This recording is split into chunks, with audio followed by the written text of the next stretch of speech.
Welcome once again, my fellow manipulators of digital fate. I'm Richie, this is Capricorn, and really quick before we get to today's deck, can we just celebrate for a minute because we did it, boys. We made it into early access for Phyrexia All Will Be One.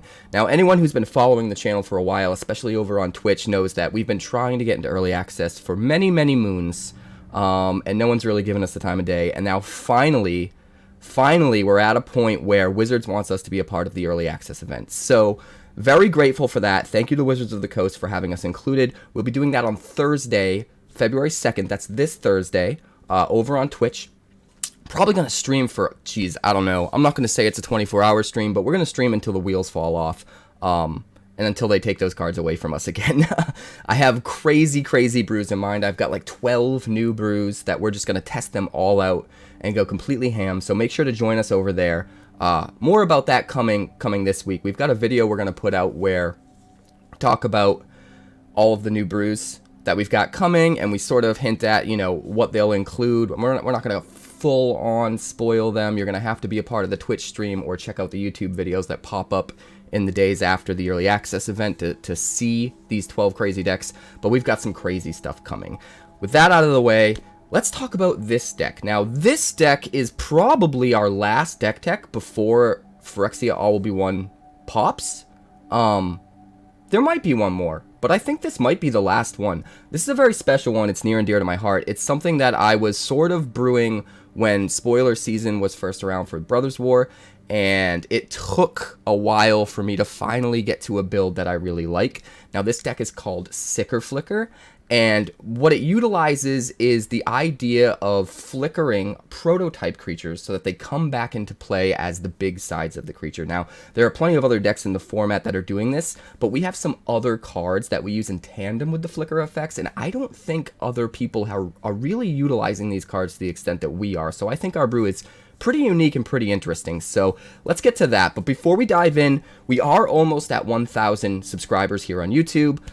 Remember, once we get to 1,000 subscribers, we're going to do a 24-hour marathon stream where you can challenge me to games the entire time. And every time you beat me, I crack a pack on stream, and then I'll mail you all those cards at the end. And let me tell you, a 24-hour marathon stream, the last half of that, I'm probably going to be so tired that you're going to win probably an entire set of Phyrexia All Will Be One from me by the time it's over. So make sure you join in on that. Make sure you subscribe so we get there. We're at like 950 right now. We're almost to 1,000. So that's probably going to be happening in like a week, maybe two. So before we dive in, if you find any value in today's deck, in this video, or just in the Capricorn channel in general, please like the video and help us push through the YouTube algorithm. Get this video out to more people and help the Capricorn community grow and become bigger. I would appreciate that greatly. Now, today's deck revolves around all of these prototype creatures. Autonomous Assembler can come down on turn 2. We've got Fleshgorger, Steel Seraph, and Combat Thresher that can all come down on turn 3. The idea is we get these into play early. We force our opponent into a position where they have to contend with them. If we ever get to a point where one of these sticks on the battlefield, it doesn't get removed by the opponent and we get to untap, then we have the ability to flicker them with spells that will exile the creature, bring it back into play, and when we do that, it will come back into play as its big version. So it's a real neat way to sort of cheat the big version into play. Now, a lot of decks have done this, but we go the extra mile with this deck to do it in a little bit of a different way and to eke out as much value as possible. So let's start with the basics here. We've got 4 copies of Planar Incision. This is 1 blue and 1 for an instant. Exile any artifact or creature, then immediately return it to the battlefield under its owner's control with a +1/+1 counter on it. So this is perfect for flickering our creature. We've also got Touch the Spirit Realm. We can channel this, which means it's not counterable, because it's a channel, it's a discard effect, it's not actually casting a spell. And then we get to exile one of the prototype creatures and bring it back onto the battlefield. The difference here is the creature comes back at the end of turn. So depending on the circumstance that we're in, each of these can kind of be a better flicker spell depending on what we want to do.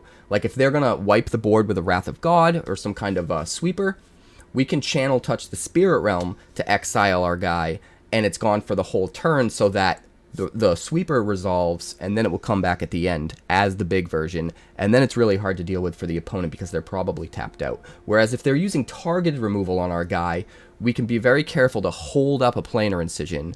We don't want to jump the gun and just flicker it into the big version because we're greedy and we want the big version as quick as possible. We hold on to the Planar Incision. They use targeted removal on our Fleshgorger, or on our Seraph, or on our Assembler, or whatever the case might be, and then in response we Planar Incision. So now they're probably tapped out of mana, they've wasted a removal spell, we still dodge the removal spell and immediately come back into play.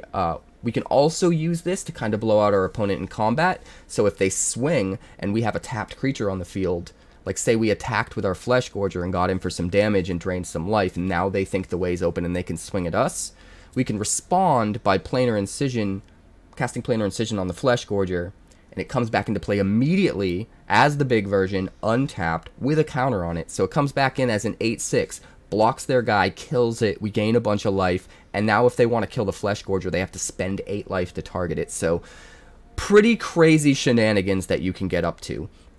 Now, what makes this deck even better is we're utilizing Spirit Sister's Call. We've got 3 copies of Spirit Sister's Call. Now, this doesn't necessarily flicker, but functionally, it kind of works the same way. At the beginning of our end step, we can sacrifice any permanent to bring any permanent from our graveyard that shares a type with it back onto the battlefield. So the idea here is we're playing out our prototype creatures for their small version, and then at the end of turn, we can sacrifice them to bring back a different prototype creature from our graveyard as the big version. So it's almost like every turn at the end of our turn, we're able to sacrifice one of the smaller ones that we played in order to bring back one of the bigger ones. So each turn we're growing our board state and bringing another huge prototype creature into play as the not prototype version, which is pretty wild. The one downside to Spirit Sister's Call is that when that creature comes back into the battlefield, it has this clause attached to it where if it dies again, it gets exiled forever. But we've learned in past sets that we can override that exile clause with our own exiles. So if we exile it with something else, that ability is going to override the exile clause of the Spirit Sister's Call. So what that means is if we bring something back with the Spirit Sister's Call, and then we use one of our flicker effects to flicker that creature, it will leave play and come back. It won't be exiled forever, and when it does come back, the clause from Spirit Sister's Call that says when it dies it gets exiled will be gone. So not only do we get to bring it back as the big version again, but if our opponent manages to kill it, it will go back to the graveyard again, and we can bring it back with Spirit Sister's Call an additional time. So extra synergy baked in when you're using these exile flicker effects with Spirit Sister's Call as a way to get rid of that clause and get even more uses out of bringing things back out of the yard over and over again, and it gets kind of wild. In similar fashion, we use Sarah Paragon, 3/4 flying for 4, and each of your turns you can spend mana to you can play something from your graveyard, any permanent that costs 3 or less. So all of our prototype creatures have a smaller prototype cost that is 3 mana or less. So we can play, for example, the Fleshgorger from our graveyard as the small version. It will come back into play similar to Spirit Sister's Call with that exile clause, that if it dies now, it's going to be exiled forever. And in similar fashion to Spirit Sister's Call, we can then flicker with Planar Incision or Touch Spirit Realm that creature into the big version, and not only that, but it comes back again without that exile clause attached, which means if it dies, we can bring it back again. So a lot of value and efficiency that we get out of sort of merging the concept of these flicker spells with the prototypes, and then these graveyard shenanigans that we can kind of break their downsides and sort of get rid of them. So the fact that we can use either of these, the graveyard shenanigans or the flickers, to great effect with the prototype creatures is really, really powerful. But the fact that they also have an extra layer of synergy together kind of puts them over the top. We've also got, in the 2-drop slot, 4 Spirited Companions and then 1 Intrepid Adversary. Now, these are mostly here to make sure that we can always play something on curve that we have to force our opponent to deal with. The Companion's great because when it comes into play, it draws a card, so it helps push us out of, like, maybe Mana Flood or Mana Screw, helps us get to that next land drop we might need, or just draw into that next powerful spell that we might need to get to. But it's also really important that it's a creature and an enchantment, because we can sacrifice the Spirited Companion to get back a prototype creature with the Spirit Sister's Call, or to get back a Serra Paragon with the Spirit Sister's Call, or, because it's an enchantment, we can actually sacrifice the Spirited Companion to get back a Touch the Spirit Realm, which is even more synergy here. When we channel Touch the Spirit Realm to abuse Flicker, now the Touch the Spirit Realm's in our graveyard. So we can sacrifice a Spirited Companion to Spirit Sister's Call to get back Touch the Spirit Realm, this time as a removal spell, to remove our opponent's threat. So we get even more insane value in synergy. It's also something that we can just bring back with Serra Paragon and draw more cards. So there's a lot of value in that. Intrepid Adversary as a one-of, just being that 9th 2-drop to make sure we have a 2-drop on curve. But also, again, it can come back later in the game or be flickered later in the game, come back with Serra Paragon or Spirit Sister's Call, and now we have a lot more mana later in the game. We can dump all of our mana into the Comes Into Play ability and get a bunch of counters and just go ham on our opponents. So really cool that we can use this early game, but then we have ways to abuse it more than most decks in the late game to get a reactivation, so to speak, of its ability and pump all the mana that we have later in the game into it. Then if we're talking about removal, we do have, already we talked about the 4 Touch the Spirit Realm as part of our removal suite. We've got 3 Candle Traps. Now, a lot of people have asked me on Twitch while we're playing this deck, like, why Candle Trap? You know, why not Cut Down or something that's more efficient? And, you know, it's possible that maybe that's the route we should go. But with this deck tech, I'm really trying to just abuse the synergies to their fullest. And what's cool about the Candle Trap is we have the ability to get Coven in this deck way easier than most decks, because almost every creature can be played as 2 different versions with 2 different power and toughness. It's almost like we have double the chances at getting to 3 different powers to turn on Coven, because if we need to, we can play something as the small version or the big version, or use some of the Graveyard and Flicker shenanigans to manipulate the board state to get things to the 3 different power levels we need to turn on Coven. So the idea is we play Candle Trap to shut down their creature early game, and then once we get to the mid game, it's very easy to turn on Coven. We exile their creature, Candle Trap goes to the graveyard, and now that Candle Trap's in the graveyard, we can actually sacrifice Spirited Companion or a Touch the Spirit Realm that maybe hit like a token earlier in the game or something to the Spirit Sister's Call to replay the Candle Trap again and use it again. Or we can just bring it back from the yard with Serra Paragon and just play it outright again. So I like the idea that Candle Trap shuts down the early aggression, but it's also a reusable piece of removal that ties into the synergies of the deck that we can just use later in the game. Very cool. And then we've got 2 Gix's Command, because sometimes we sort of need a sweeper, but the fact that this deck has a lot of creatures in it, we're able to take advantage of all 4 modes on this. We're not forced into a position like where we're a control deck, say, and we're only ever gonna sweep the board of 2 power or less and make them sack a big creature. Like, sometimes that's just what we're gonna do if we really need to deal with their side of the board. But the fact that we can get a lot of extra value out of returning some of the creatures from the graveyard to our hand, or putting 2 counters on one of our creatures and giving it lifelink, there's a lot of versatility in this deck in particular, because all 4 modes are useful, and we can choose the best 2 depending on the situation. So I think Gix's Command is a really good addition here for those moments where we kind of need a sweeper, but we need more value as well. So very, very cool card. Even the mana base has some synergy built in. So we've got your normal assortment of sort of duels. 4 Adarkar Wastes, 4 Caves of Koilos, 3 Shattered Sanctum, 4 Shipwreck Marshes, 4 Raffine's Tower. Now, the Raffine's Tower, as well as the 1 Takenuma, 1 Otawara, and 1 Eiganjo, are pretty cool, because if we channel any of those, or in the Raffine's Tower case, cycle them, and they go to the yard, we can actually bring them back into play with either Spirit Sister's Call or Serra Paragon. Now, this might not be like a huge upside, but it is a nice silver lining ability where if we're 1 mana away from playing one of our big prototype creatures as the big version, and we just really need to do that, we can just bring another land into play with Serra Paragon from something that we cycled or channeled and get there. Or similarly with, say, Spirit Sister's Call, say we have a bunch of pain lands, but we have, you know, one of these in the yard, we can swap out a pain land, sacrifice one of the pain lands to get back one of our lands that isn't a pain land, and get a little bit of extra value that way by being able to make mana that we don't have to now spend life to make. On top of all of that, we have one Hall of Tagsin, and the reason we have this is simple. That pay for tap to create a tapped Power Stone token is particularly powerful in this deck. First of all, there's the obvious way of using it where more Power Stones means we can get to playing out our prototype creatures as the big version quicker, potentially.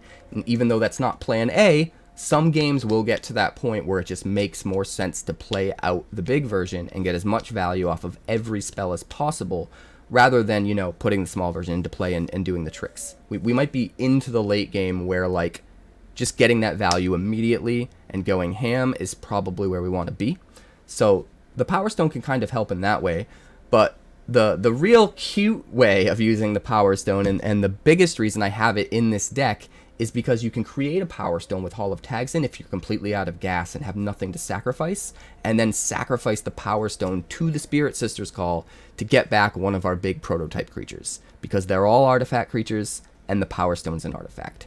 So just the one Hall of Tagsin. I wouldn't go more than one because you know, you need to make sure you get all the colors you need for the 3 different colors of cards in the deck, and it's a little greedy to try and put more than one colorless land in there. It is nice that the Hall can tap for a mana of any color and filter if we need to. Sometimes that gets around having to use a pain land, so I think it's definitely worth having one copy. So this is the deck. Man, there's so much value caked into this. Like, even the fact that the Assembler can tap to put a counter on itself is cool, because that again helps us get to Coven for Candle Trap. Just so many little synergies built in. I think the deck is really, really cool, and I'm excited to see where we might be able to bring the deck when Phyrexia All Will Be One comes out and we've got some new cards in the environment. So that was a mouthful. Make sure you subscribe, like the video, comment, let me know if you think there's any really, really cool Enters the Battlefield abilities that we missed that would be really cool to double up on with flicker effects in this deck. And let's check out the games. This isn't bad enough to put back, but we have nothing to play on curve. So hopefully we get a little lucky here.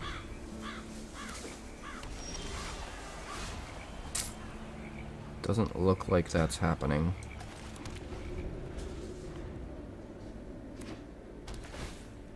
He is playing red. At least if he plays like a Fable. Hey, we got a creature.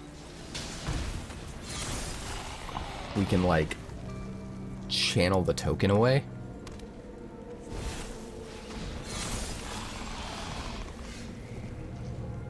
He's got his own Fleshgorger. Well, this is where things get insane.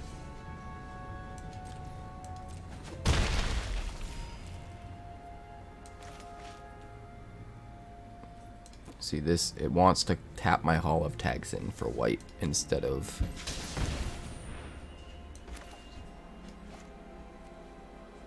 Yeah, so we're going to do it like that. And like that. And the turn. Thing with Touch the Spirit Realm is you need to use it preemptively, because it doesn't come back right away.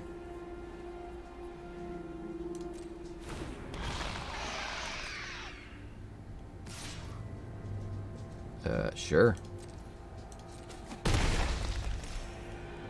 Sick.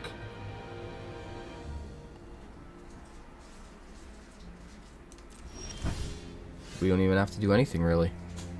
Do we bounce the Shieldred? No, we'll just draw.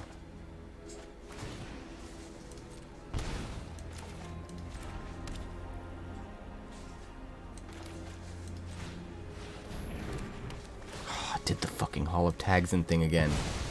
I needed to hold 2 mana up for Planar Incision. It constantly tries to use it for filtering instead of my pain land. That's the one downside. I wish you could... I really wish you could customize how it would prioritize tapping. Because I can't think of anyone in their right mind who would ever prioritize, by default at least, saving a life rather than saving a whole extra mana. It should always use your pain lands by default. Because more often than not, that's just going to make more sense.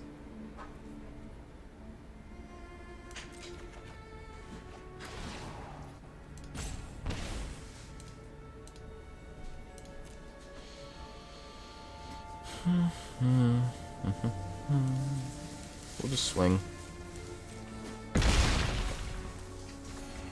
Could kill his Shieldred, but I think that's only going to get better with time. I'm going to do a huge big brain play here. You guys ready for this?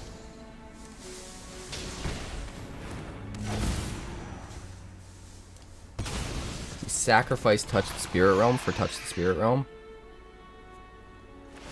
And he has to sack one of the Shieldreds to the Legend Rule, and then the new Touch the Spirit Realm eats the one that's left. Does mean we can't hold up Planar Incision to save our Fleshgorger, but that's fine. That's fine. We'll do that.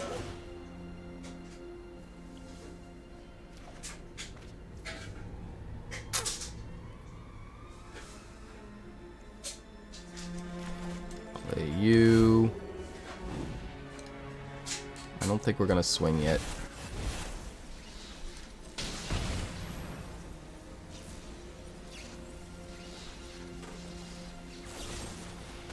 Goes for the throat. Sure. If it bleeds, we can kill it. It's true. We can kill it. We're gonna swing. Yes, he can double block, but we can just bring our Fleshgorger back with Spirit Sister's Call. So I'm not worried about it. Are you worried about it? I'm not worried about it. There we go. No 2-drops, but we do have 3 lands. We do have all of our colors. I'm gonna try it.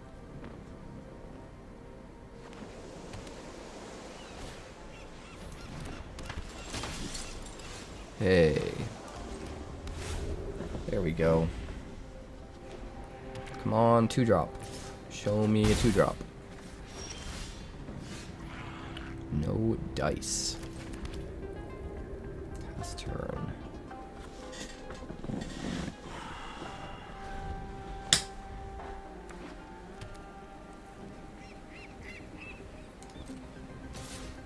I mean, I could touch the Spirit Realm to save 2 life, but that's probably not worth it. He skipped his 2-drop, so I don't feel like his start is aggressive enough to warrant that.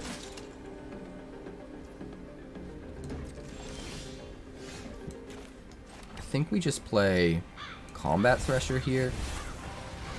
The Double Strike blocks the Recruitment Officers really well, and it replaces itself so that if he uses removal, it's not as bad.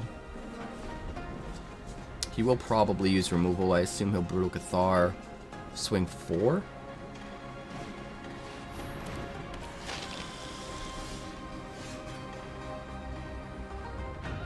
I agree, Medine.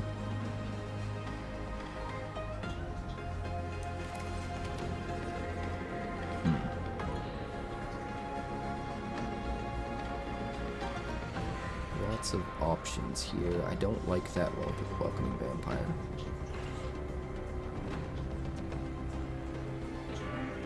I think I'm just gonna do this.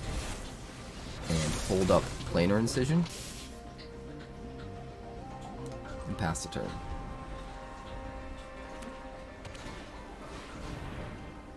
Sky Strike Officer. It's not great.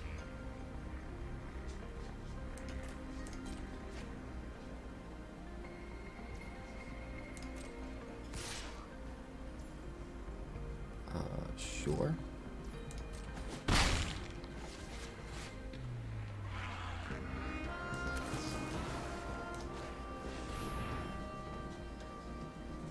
We're gonna do this. Draw another card and have a 4/4 double strike. That seems pretty alright. 5 mana. 5 mana, boys and girls. 5 mana. We could give the Combat Thresher lifelink with Steel Seraph. And still hold up a Touch the Spirit Realm.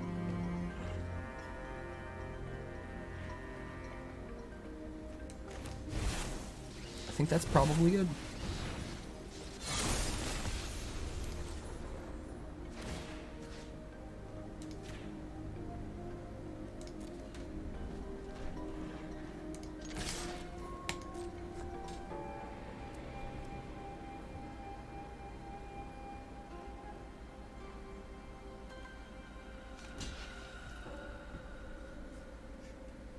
Well, alright then.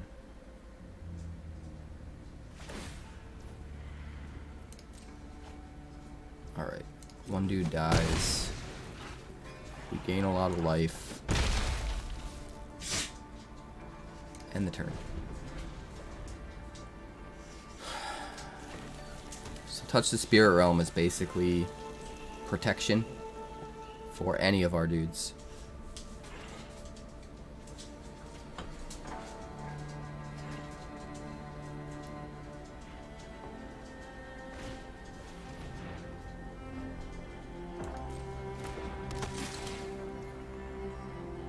Frontliner, sure.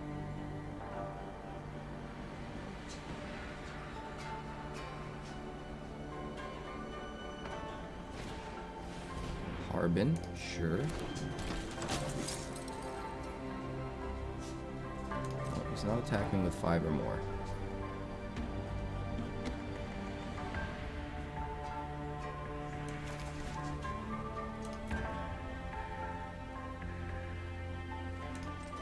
I don't think it will, Medine. It's looking kind of insane. Kind of insane.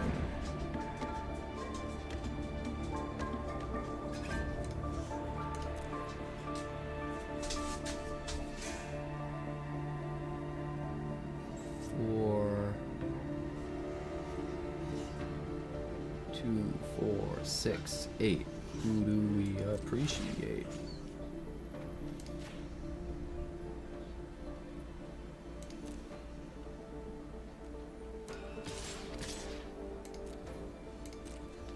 We're holding up Touch the Spirit Realm because we could always channel to get rid of a double blocker to kill the one that's left over.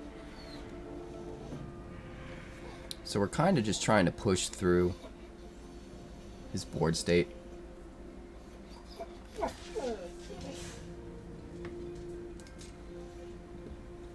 What you got? You gotta have some kind of trick. No? No tricks? Huh. Zephyr Sentinel.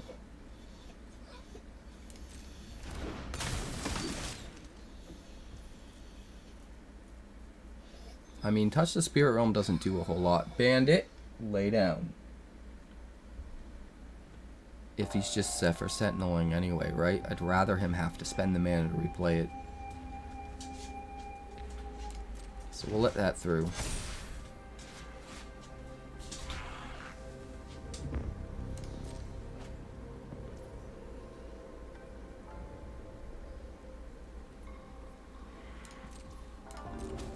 Just hit for 3. We definitely want to play what? Fleshgorger. 1, 2, 3. We want to hold up Touch, so yeah.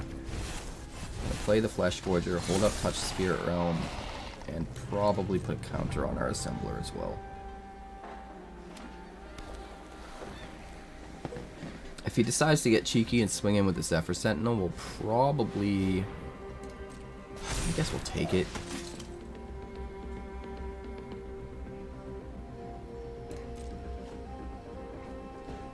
Yeah, it's a good point, Medine. Keep the Touch open in case he slams the Harbin and tries to do a thing.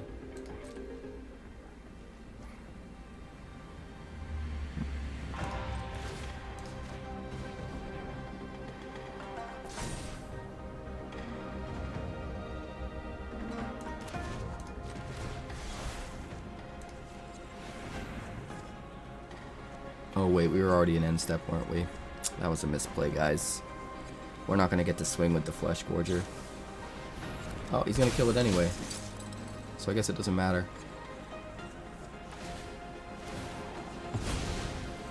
The same outcome would have happened.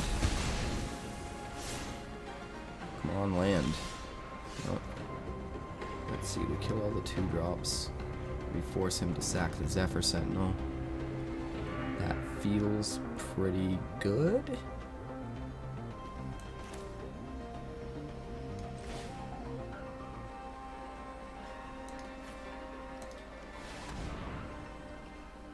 Kicks his command, coming through in a pinch. Yeah, draw your cards.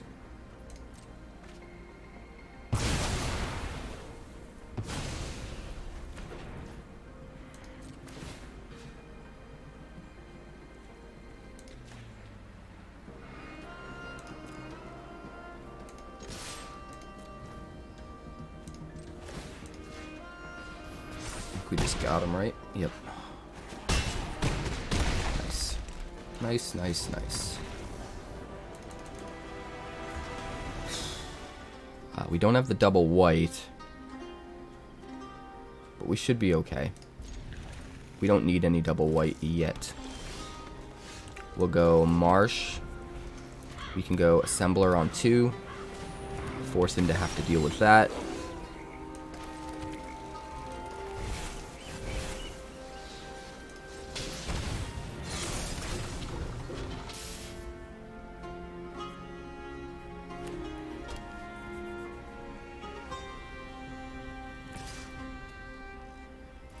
No blocks.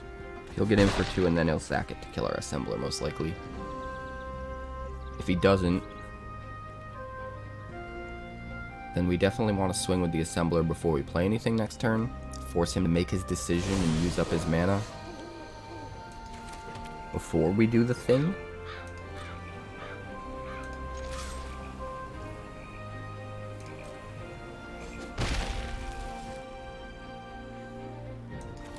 Let's do this.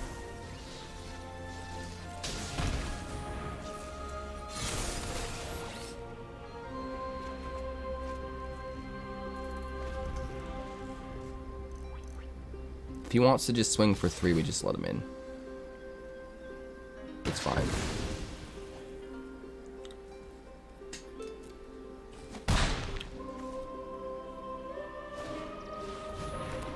We've got a pretty wild play next turn with Planar Incision. We're gonna blow him out, guys. So we're gonna start with a doggo.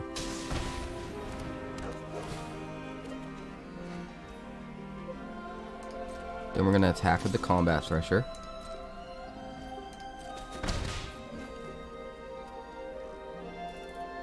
Yes, that's what I'm getting at, Vandry. We're gonna blow them out. That's why we use the flicker effects. Flips all the prototype creatures onto their big form. But in this deck, we get extra value off the flicker effects, because when we bring something back with a Serra Paragon or a Spirit Sister's Call, we can use the flicker effect to get rid of that exile clause. Here we go. Target something. In response to the target, we flicker it. Now it's a 4/4 double strike. And we draw a card.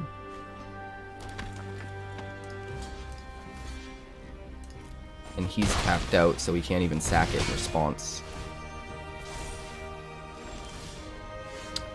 Pretty good. Pretty good.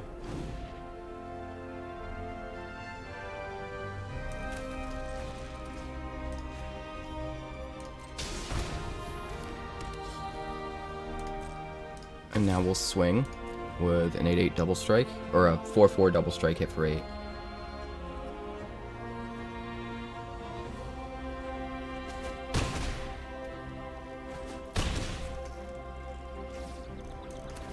And we'll play a Fleshgorger. If he removes it, he goes down to 5. If he doesn't remove it, we block something and gain life. So either way, I think we're in a pretty good position. It's going to kill the Thresher, which is fine, because now the real game begins, guys. Now the real game begins.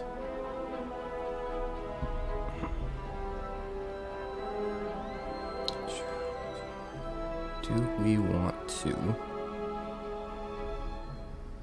We have so many options. We could play Spirit Sister's Call and then at end of turn sack the companion to bring back the big version of the Thresher.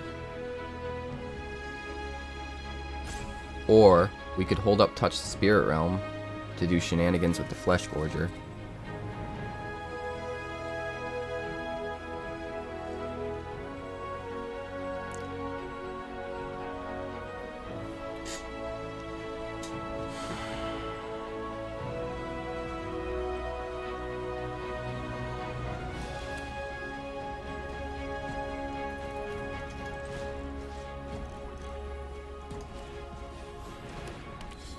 We're gonna do that.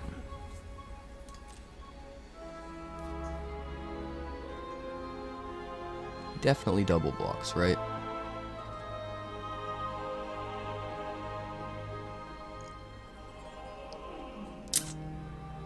I'm thinking it might be better to wait on that. Let's do this first.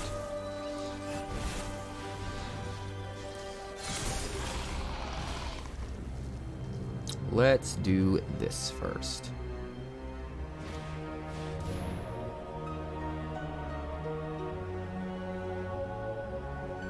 Because when it leaves play and then comes back, it's going to come back as its normal big size, the 7/5, not the 3/3. 2 and 4 and 2 and 4.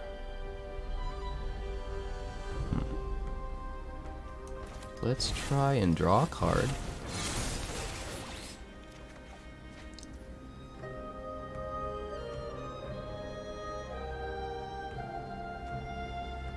Swinging seems bad. Unless we channel.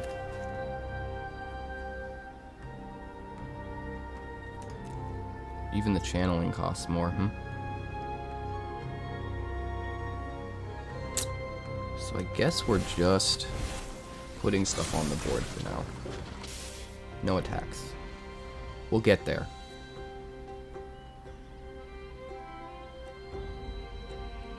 We can now exile both of these if we want to.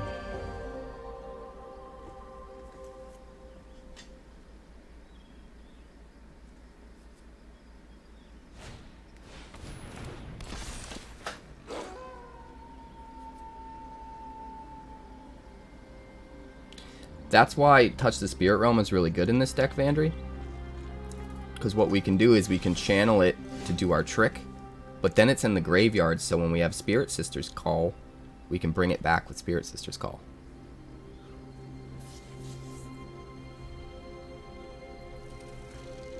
It's going to cost 4, right? So that's like all we do. I think it's better to just do this.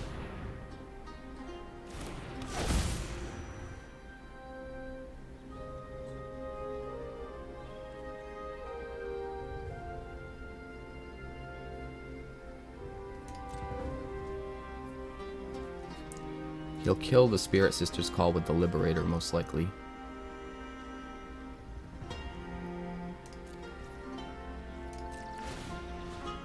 Alright, we'll go to bring back the Combat Thresher. Sack the companion to do it.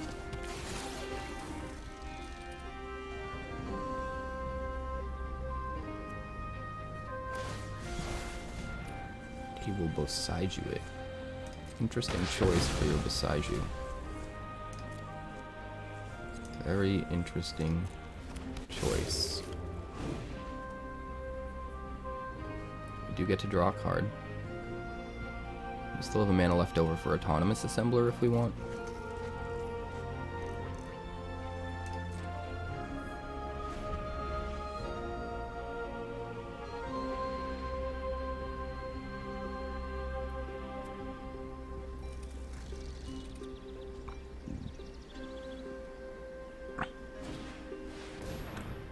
We gotta be careful because of that Liberator.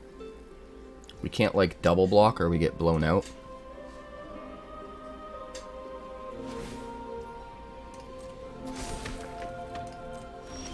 Oh, I forgot to put the counter on. That's my bad. 2, 3, 4, 5, 6, 7. Well, we've got a Planar Incision.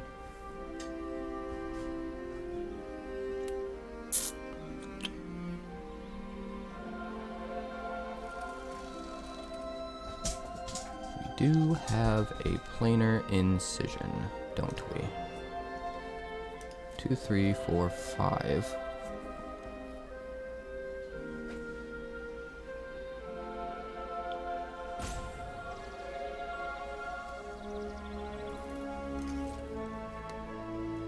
Let's try some shenanigans here.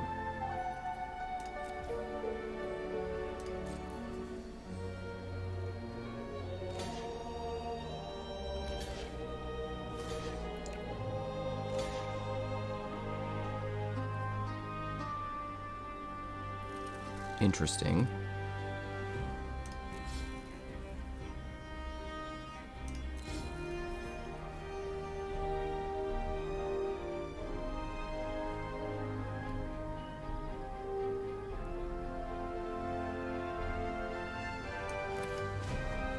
We will channel touch the Spirit Realm on this Fleshgorger. And we'll gain some life and kill his token on that one. And then when he tries to kill it in response... Oh, we didn't. He didn't try to kill it in response, guys. He's gonna kill this. Sure.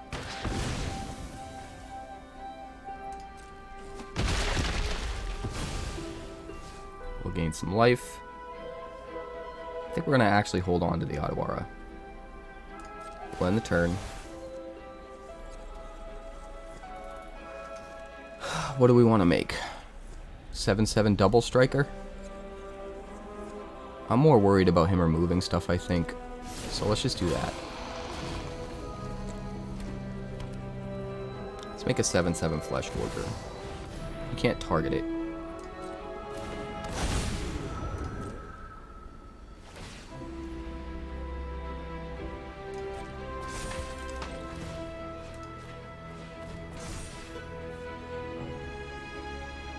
Let's see, do we not want another 7/7 Fleshgorger, or do we want a 4/4 double striker? I think we want another Fleshgorger.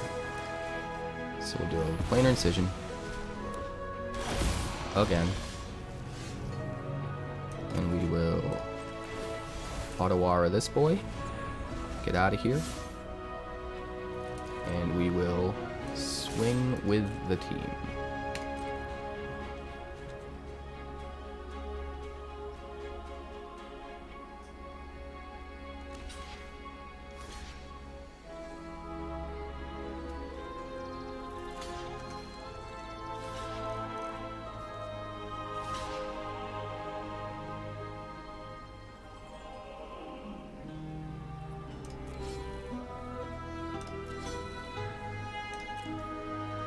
Let's see.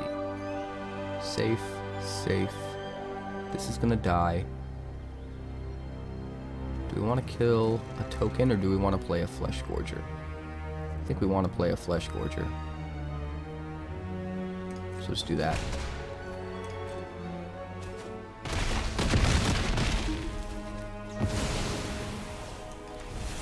Play the Fleshgorger. He's at 6. We have a very big field. And a Spirit Sister's Call in hand. I don't think he can come back. Hey, Juicy Jew.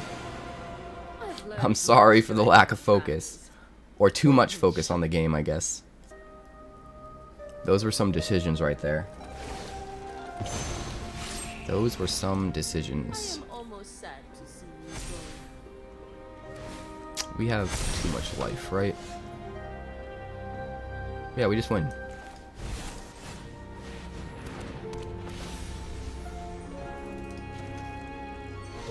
Flying. And we smack in. What a play. What a play. All tap lands, but the hand looks good. I'm gonna try it. I'm gonna try it, Tyrion. We don't get to play a 2-drop unless we get lucky and top deck a land, but I think we can do it. I think we got this.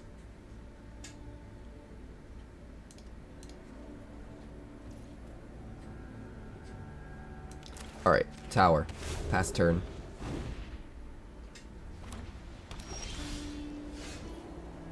Hey, we did top deck the land. Let's see, a plains? I don't think he's gonna have any turn 1 or 2 removal. He could. He could have the Swords to Plowshares card. I think it's just better to get pressure on the field against mono white.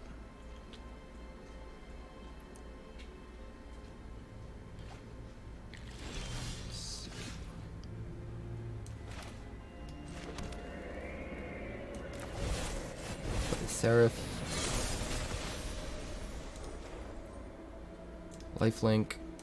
Smack in for 2. Go up to 22.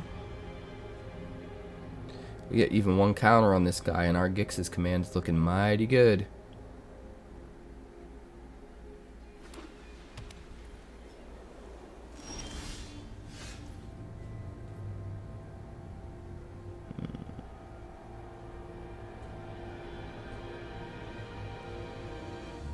Start with this.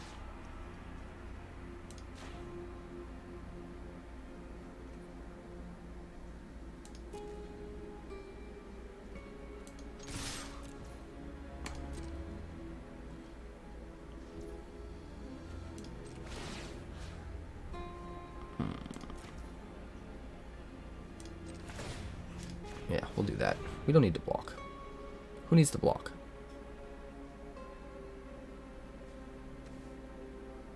Exile it? Nope.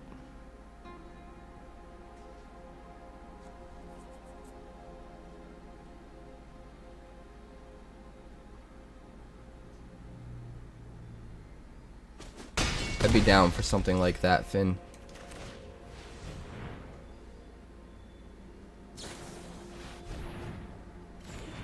Right, he's gonna draw and gain some. We're gonna do that. We're gonna play you. We're looking pretty good.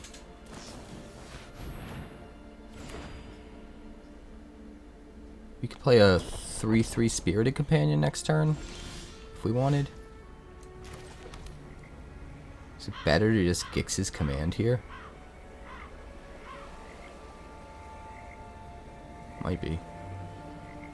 Nah, we should save it. We should save it. Let's do this.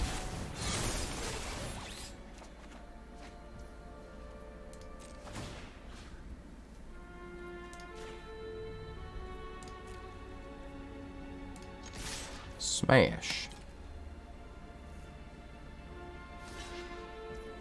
And we will hold up the Planar Incision. End the turn. Looking pretty darn good right now.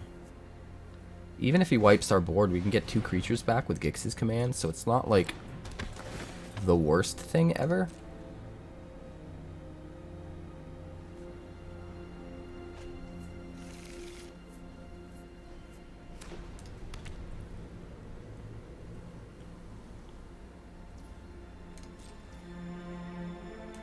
Alright, we're gonna Planar Incision the Combat Thresher. I don't know what our opponent's playing. Very awkward. Now we have a 4/4 double strike, and we draw a card. Looks pretty good.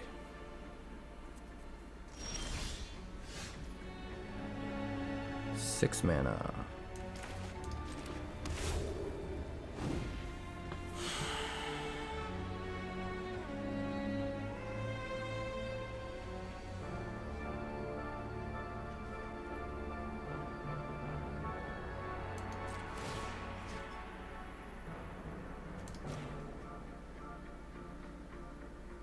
We're gonna go flying on the Combat Thresher. And we're gonna smash.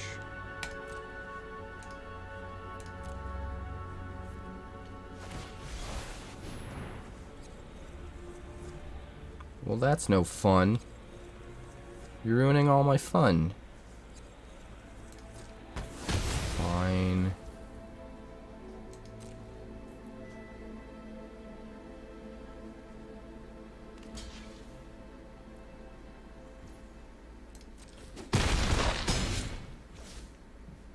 Ruining all of my fun.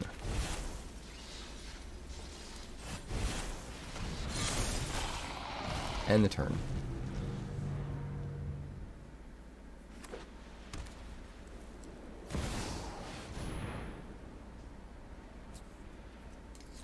Paragon.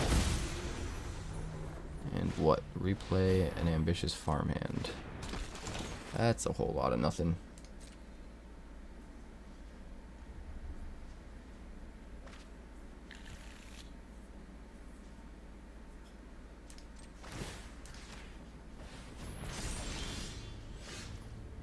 One, two, three, four, five. I guess I'll just win. Right?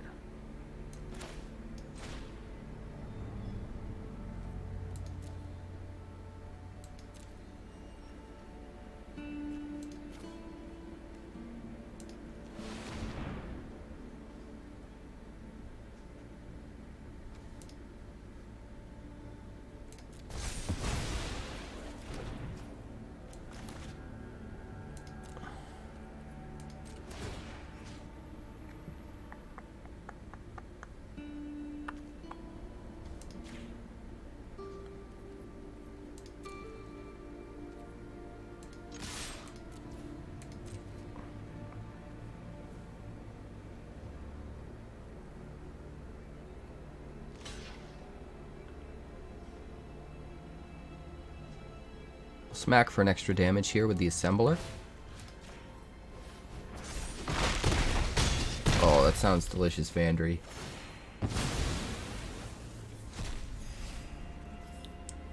I want all the yums. I think we'll hold on to Takenuma.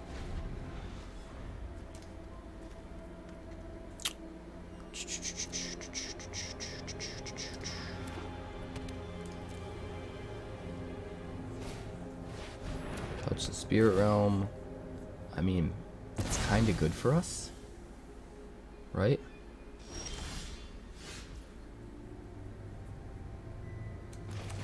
Draw a card to start.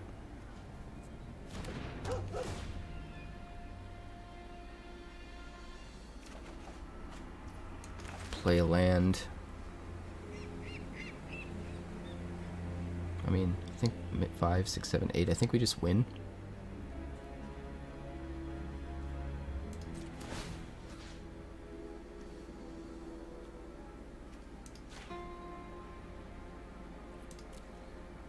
Lifelink on our Seraph. Wandering Emperor. Yeah, I should have done Vigilance. It's okay. That's why we're holding a Touch Spirit Realm. Run away. You'll be safer. No, no, no, no, no, no, no. That will not be happening.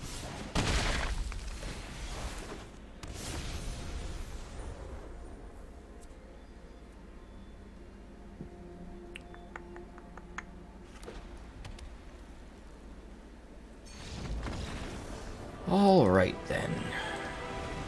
We'll keep this. When they let me into their program and let me use Cardboard Live when I was just a very small streamer. But at this point I think Untapped is just going to be better. Yeah, we got to switch over. I apologize for that, Kalinkus. We had that same issue yesterday, so I need to move that up in the priority chain and get that fixed ASAP. He's probably holding up removal since he didn't play anything. So I'm just going to play the Companion. If he had tapped out for a creature, I would play the Assembler instead.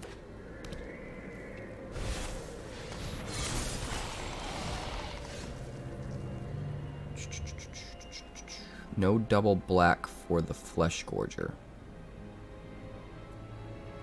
It's kind of a problem.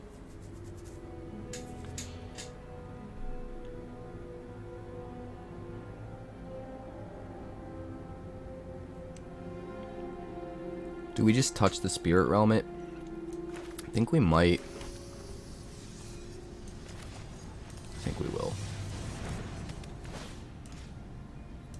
It is a little dangerous, because if he removes our Touch the Spirit Realm, he gets the big version back.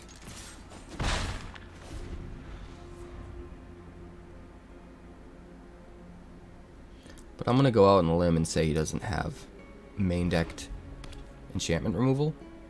Hopefully. Oh, another Fleshgorger.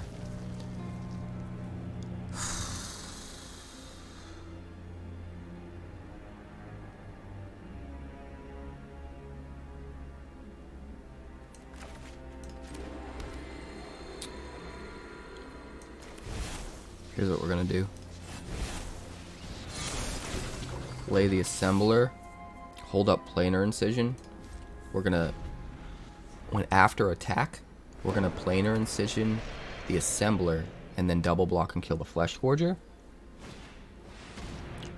Mana value 2 or less. Well,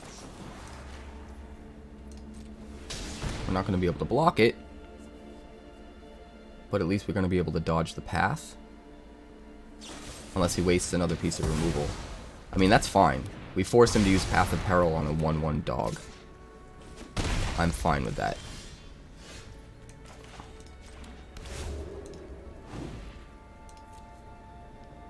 We'll get our own Fleshgorger here, using the Hall of Tagsin to filter.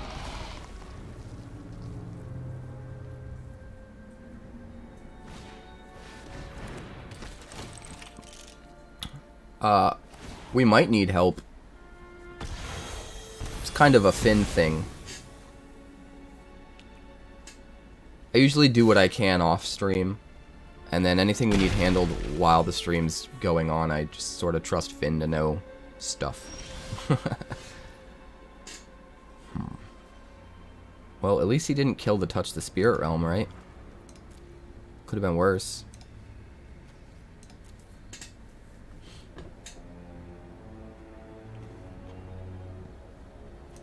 I think we're going to start with a Pupper.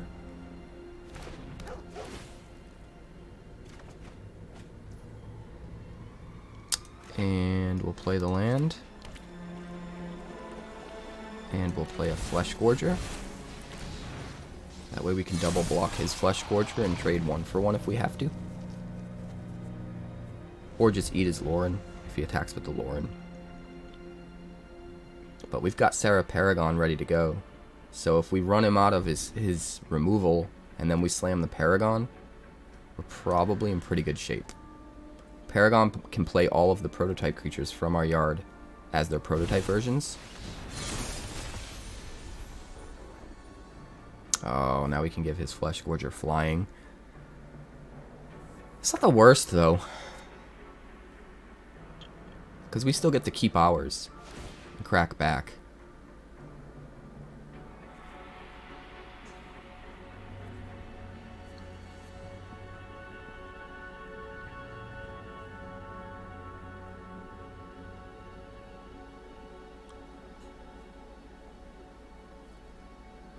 Come on. We're gonna give him the shrug. He deserves the shrug. I don't know what to tell you guys. He's a shrugger.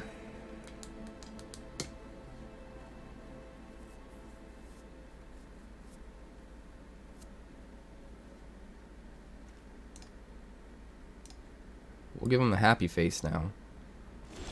We're so happy that you're not doing anything.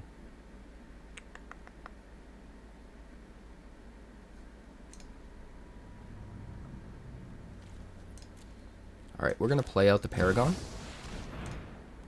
But we're not actually going to play anything from the yard. We're going to hold up Touch the Spirit Realm.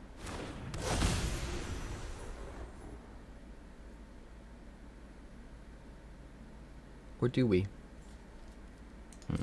Let's try swinging with the Fleshgorger. Make sure we can get some life back.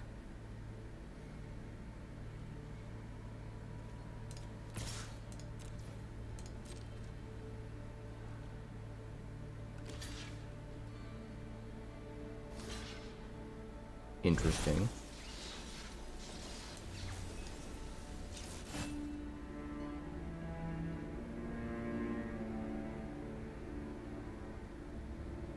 Like, I could touch the Spirit Realm, and I kind of want to steal Seraph to die, though.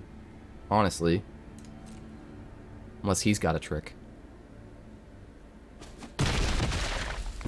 Yeah. I am fine with that. Which means we don't really need Touch the Spirit Realm as much anymore. Like, yeah, we could use it to save our Seraph Paragon, but that means we're not blocking.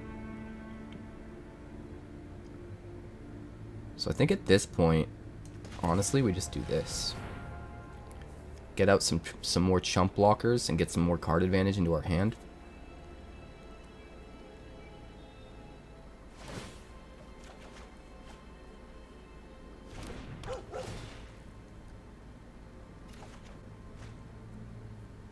Well, also, Finn, we were included as a official Aetherhub content creator now, so it makes sense to use their. They have a thing with Untapped, so it makes sense to use their thing, since we're on Team Aether, and an official Aetherhub content creator. Okay, he's gonna do that. So he's doing similar things, which is unfortunate. Oh, I think we might be dead. Almost. He didn't anticipate us gaining 2 life from the companion, though. So we'll go to 2. And we need to turn this around somehow.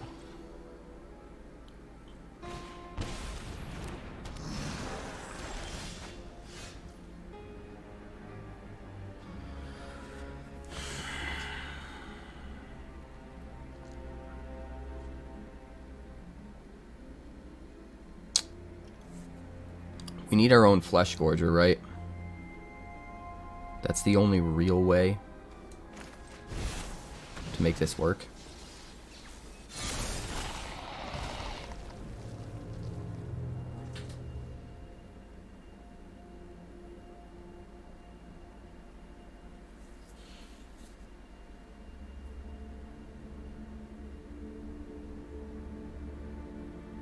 Is that even enough? I don't think that's even enough.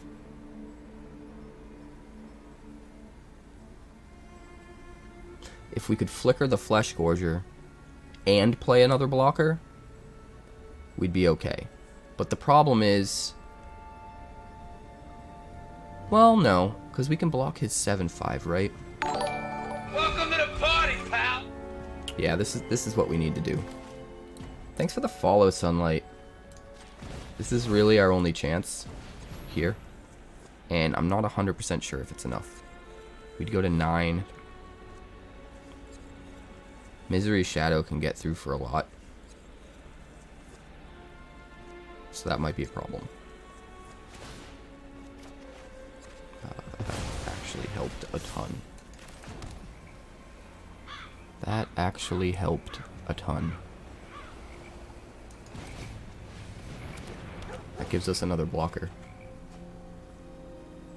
He doesn't know it, but letting us draw a card helped us a ton. I mean, it does get him a card closer to his removal spell, and if he draws his removal spell, we're just toast. But this gives us the ability to now block the big Fleshgorger and the Misery Shadow, which is kind of huge.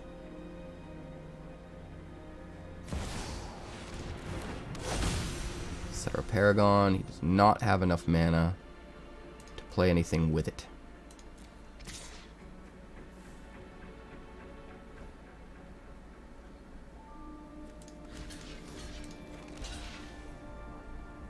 He's got 1 card in hand.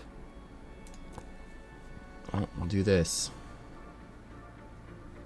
I think that was a mistake. He needed to swing with everything or nothing, I think.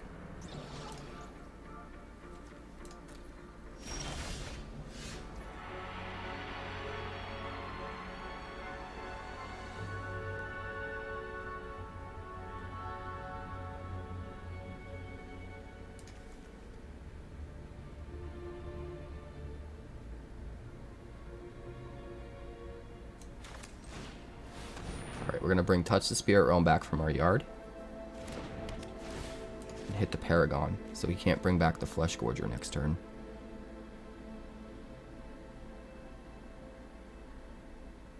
And then we've got 4 mana left over. And the question is, what do we do with that 4 mana?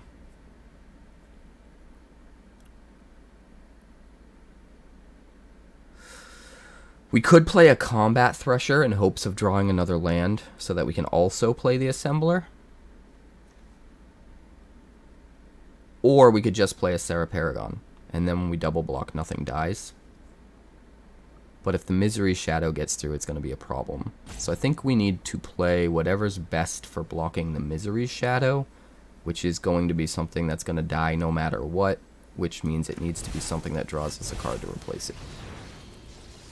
So Combat Thresher, I think, is the best play here.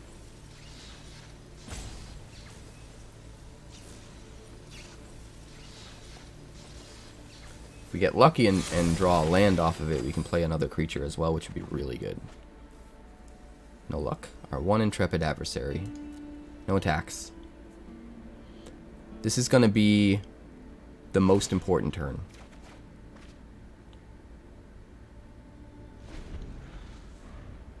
Right here.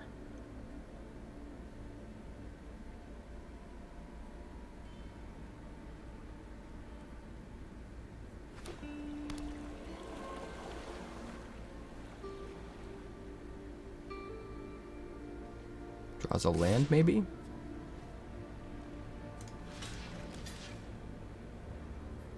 He hits for 9 if he spends all of his mana, so we have to chump block. And it won't go to our yard. Although we have 4 things in our yard that we can bring back with the Paragon, so I don't think we're running out of gas anytime soon.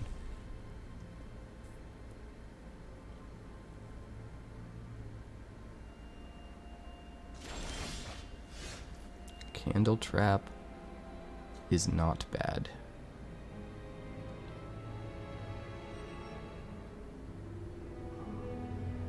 We have so much. 1, 1, 2, 4, 2. Here's what we're gonna do.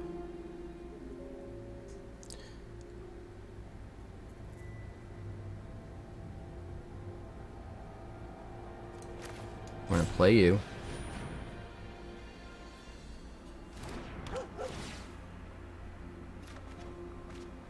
Play the land. Candle Trap the Shadow.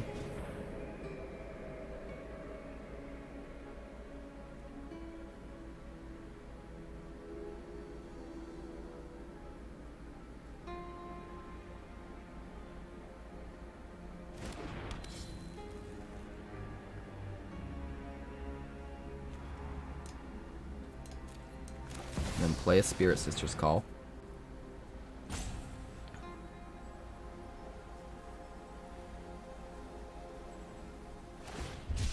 Gonna cycle a tower. This is an intense game, guys.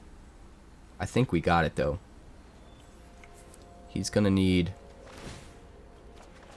removal after removal, essentially. Which, I mean, is possible. Alright, we're bringing back Fleshgorger. We're sacking the companion.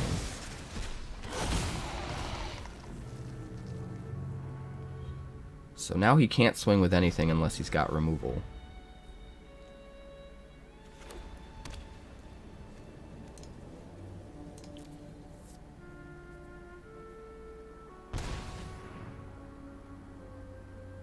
Taps his Thrawn Portal for white. Plays his own Fleshgorger.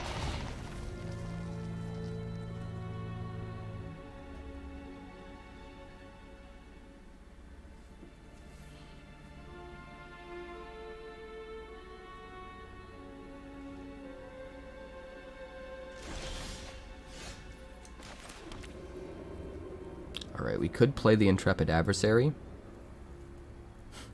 and buff this up to a 10-8 and swing. And he'd have to lose both of these. But then we also don't have the best blocks in the world, right? This would be a 6/7. Adversary would be a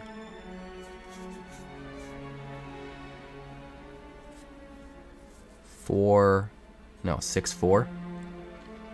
So I guess we could double block the 3/3 pretty easily after that.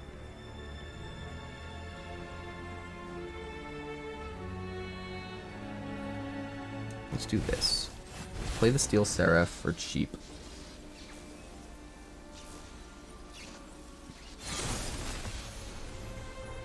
Move to combat.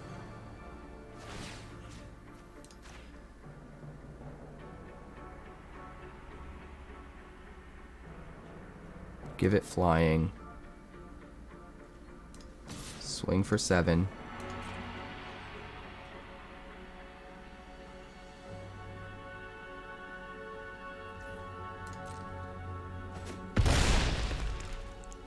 Gain some life. We'll play Touch the Spirit Realm from the yard.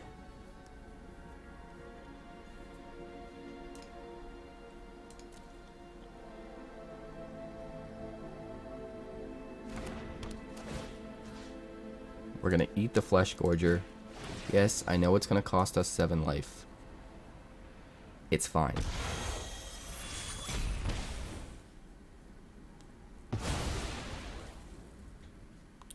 It's fine, guys.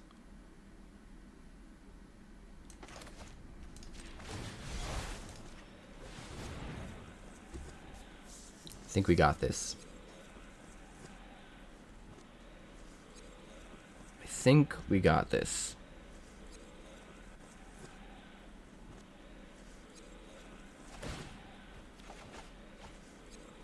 If he gets another Lauren or a Flicker ability, it's going to be kind of rough.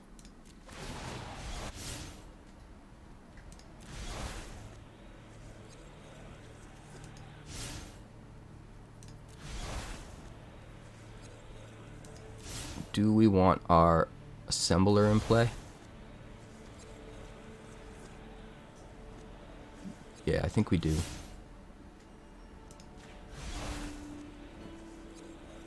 I think we'll do this. Better blockers for the Fleshgorger. Alright. Now we're looking pretty good. Oh my goodness.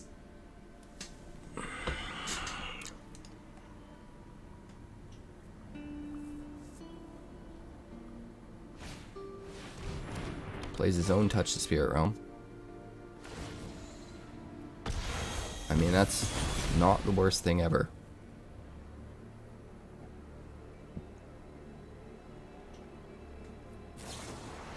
Soul Partition. So that next turn... Oh, no, he can replay it right now. Destroy what? Our touch? Yeah, that's fine. We can deal with that. We have another one. We have another one, Rip Rarin, to go.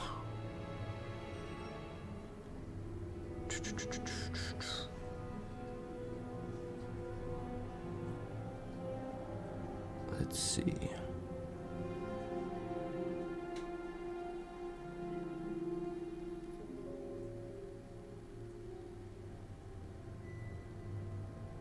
We're going to start by swinging.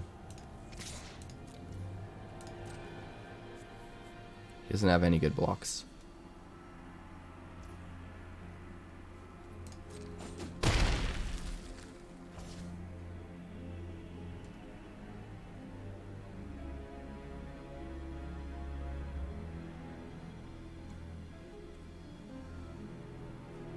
Lots of possibilities here.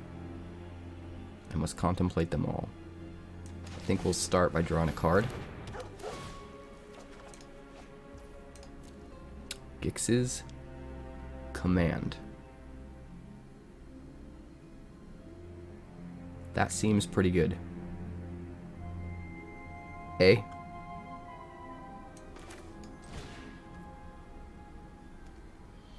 Definitely make him sack. I guess we don't mind losing the doggo.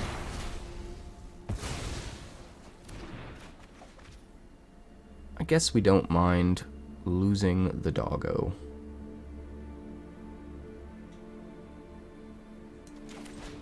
Let's do this. Yeah, we'll take 3, but who cares?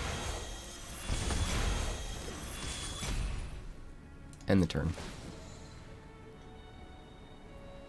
Decline. But it's nice to know we've got a Touch Spirit Realm in there ready to go. We could play another doggo and sack it to bring that back. Seraph.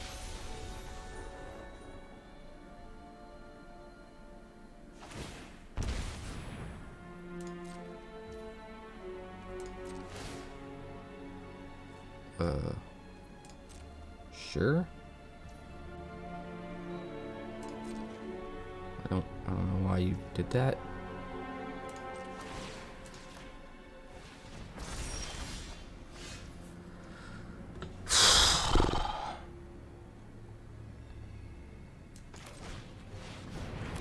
We'll just win, I guess. Get rid of the Steel Seraph. I don't want an adversary yet. I want to kind of cover my ass, I think.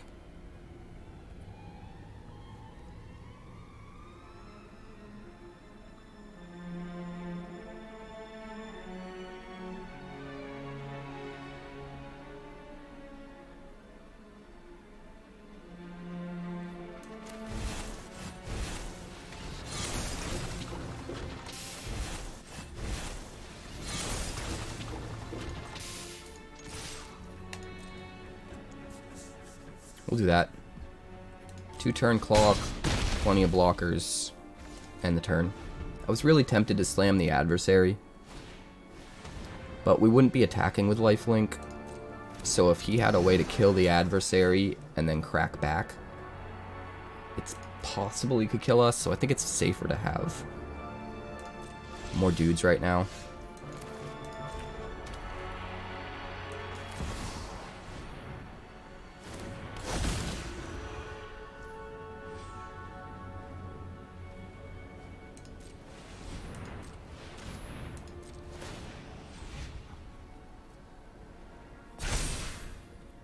We're going to leave the 2 mana up anyway, in case we need to pump those autonomous assemblers.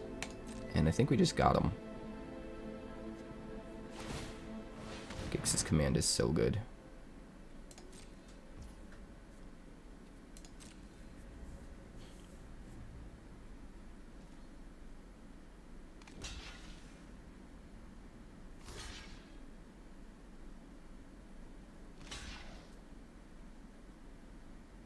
This is going to be sick, guys. He's going to try and pump his Misery Shadow to kill our assembler.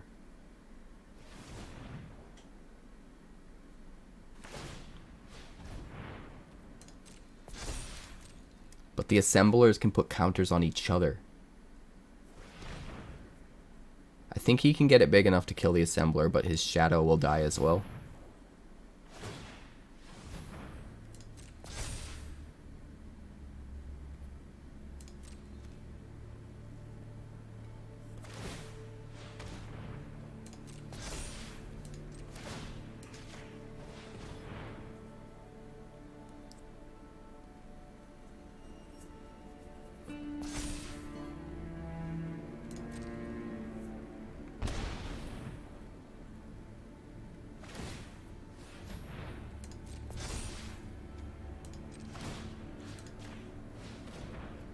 He forgot they can target each other. Undying Malice. Sure.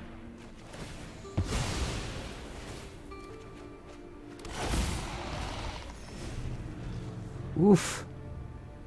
It's close. It is very close.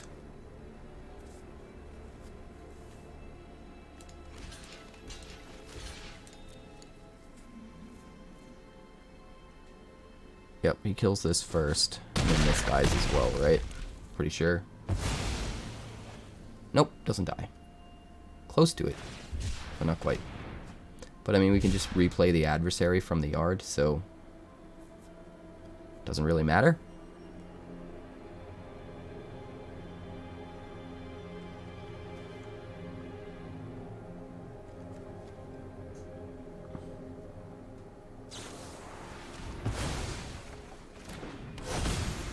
Sick. We get to reuse our Touch the Spirit Realm?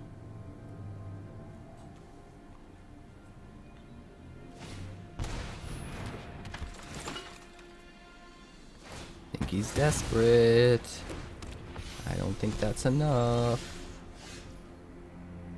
I don't think that's enough.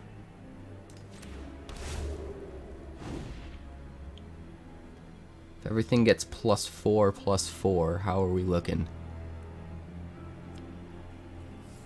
We're looking like we're winning, right? So we'll just do that.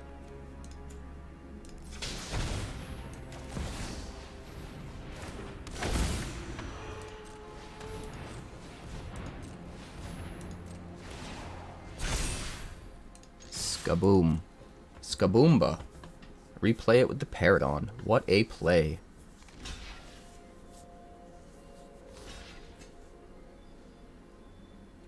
What a play.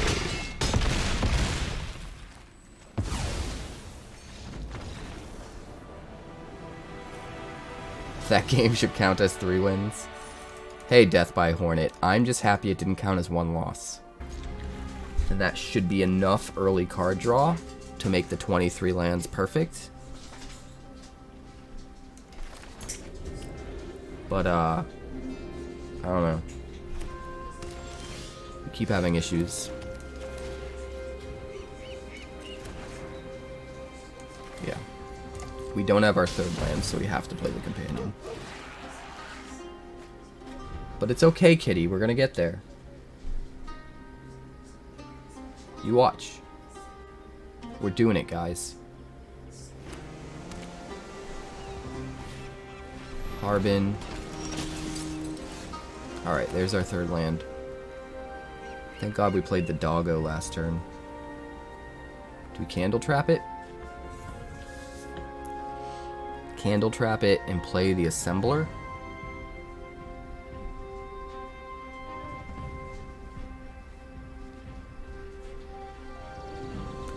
Yeah.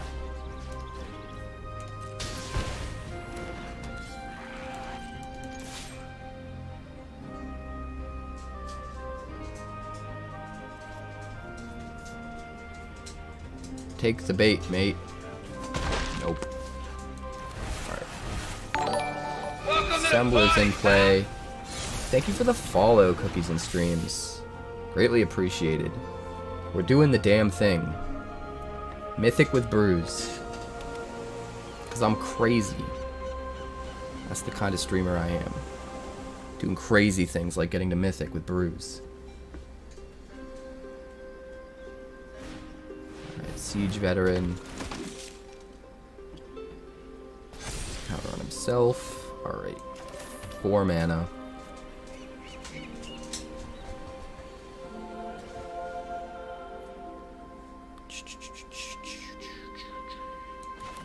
Here we go.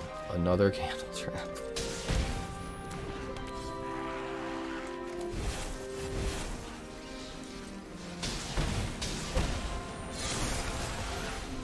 It's gonna be sick though.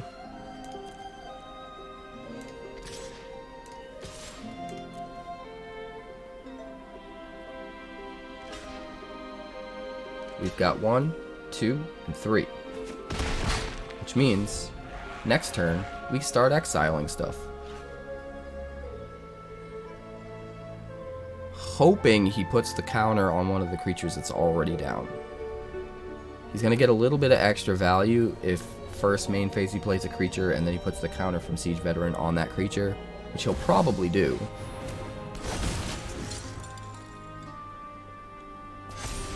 Alright, a 4/5. Well, aren't we getting lucky?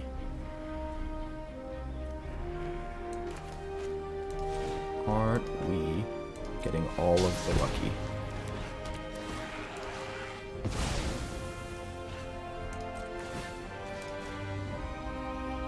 Lifelink and swing.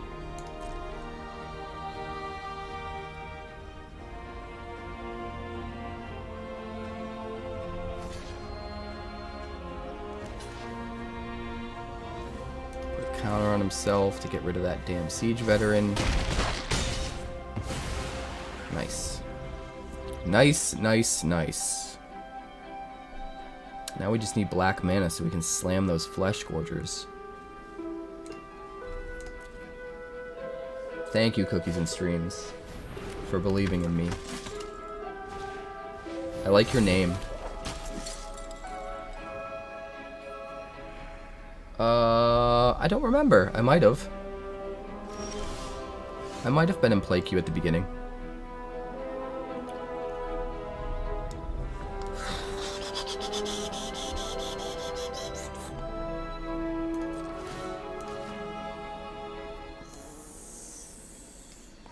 Flying. We will smack in.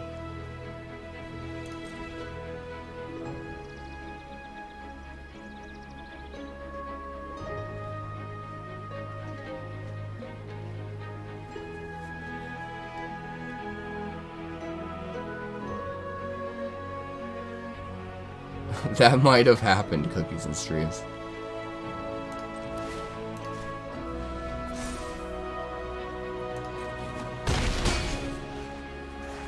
I feel like it's probably better to get down the Assembler right now. We could get rid of the Harbin if we wanted to. But I feel like he's only going to matter when he has 5 or more soldiers to attack with. So we could probably wait on that. Let's get down another dude.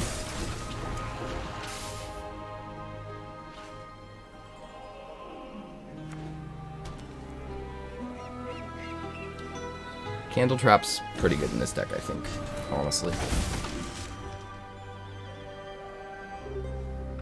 Well, that's kind of a problem. We are in the air.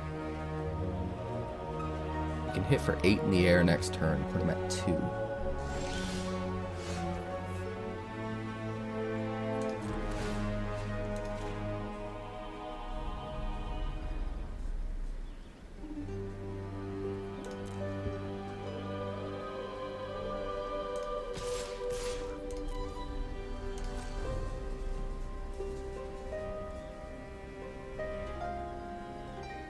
Is he going to block?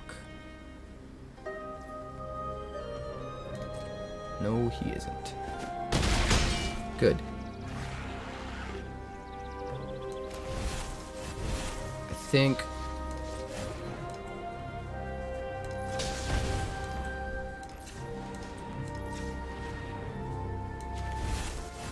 what he doesn't realize is that final turn where he's going to finally chump with Harbin. We could just exile it. End the turn.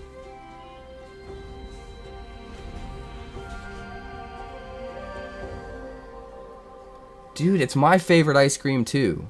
Cookies and cream is the best. Also, my favorite cake is chocolate cake with vanilla ice cream because it's the most similar to cookies and cream. Or to an Oreo. Cookies and cream are the best.